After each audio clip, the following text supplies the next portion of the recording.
Welcome to another episode of Locked In. This episode is going to be on the Strava app for your Apple Watch. If you don't know what Strava is a great cycling app for beginning, middle, upper class, highly experienced cyclists, and everyone in between. So the breakdown for Strava is, it's a free app, it logs and records all your rides, lets you upload pictures, keeps all your personal best info so you can see if you actually got faster from your last ride. Since the Apple Watch has been out, Strava has come out with an app that's specifically native to the Apple Watch. And I'm going to be going over the pros, cons, setup, rider experience, post-ride of using it on the watch compared to the phone and any Garmin unit. Let's get started with setup. The setup is super easy. All you have to do is download the app onto your phone using your Apple Watch App Store and launching the app on your Apple Watch. You can easily switch between cycling or running by long pressing onto the start button.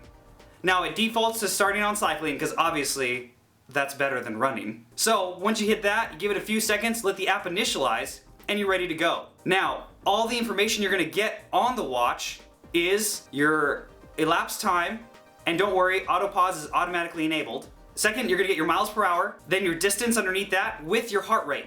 Heart rate being the key advantage of wearing the Apple Watch, comparing it to setting it up with your phone, because your phone would have to have an external Bluetooth heart rate strap to make that work. Now let's go to the user experience while riding. When you're riding with the Apple Watch on, with the Strava app live, you can, with the flick of the wrist, check your stats currently. Now depending on how you have your Apple Watch set up, the screen only stays illuminated for a few seconds initially unless you change your app settings. And if you're using it for longer rides, that is something that you have to determine how long to keep your screen on to conserve battery if it is a hour or 2 hour or plus ride, so that you can have your Apple Watch stay alive the entire time. Another pro is, like I had mentioned before, the heart rate.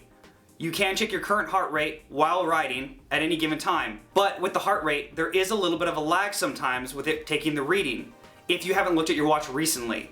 If you do consistently throughout the ride, it tends to be a little more accurate and ready to go. If not, you do have to look at it for an extra second or two before it picks up the heart rate reading. Now for the cons, using your Apple Watch instead of a Garmin out front unit, or if you have your iPhone displayed on the front of your bike, the main problem is looking at your stats while riding. First, if you have your wrist detection on, once you flip the Apple Watch, the screen lights up. But sometimes while riding, it doesn't always do that. So you're sitting there trying to flick it multiple times, trying to get the screen to light up. Sometimes it does, or it flickers because it senses that you went backwards. That is something that is somewhat prevalent if you're using it while riding. Now, I typically only look at it at stop signs or stop lights, since I want to keep my eyes on the road. Unless it's a completely open area and there's no cars around, I'll look at it while I'm moving. It isn't great for constantly monitoring your stats.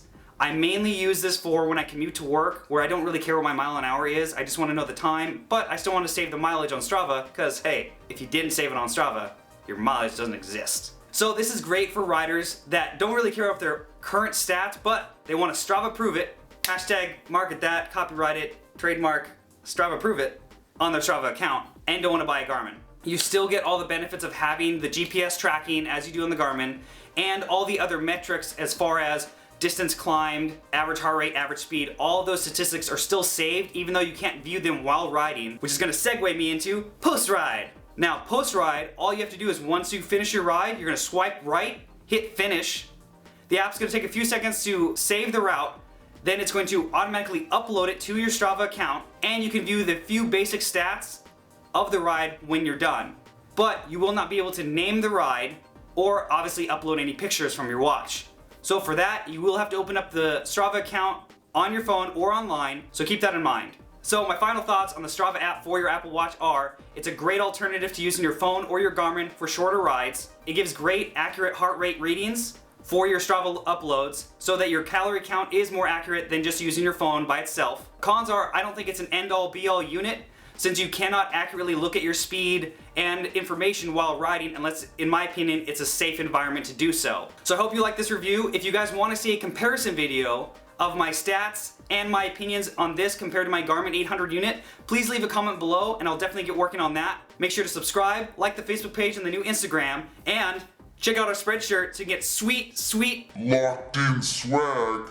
And make sure to post a picture of yourself in it so I can give you guys a shout out and post it on all my social media outlets. So thanks for watching another episode of Locked In. Let's get locked in today. Like tutorials and quick and fix tips. Let's get locked in today. You'll be a pro by the time I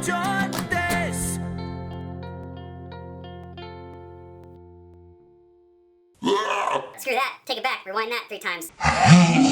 and then re-record it.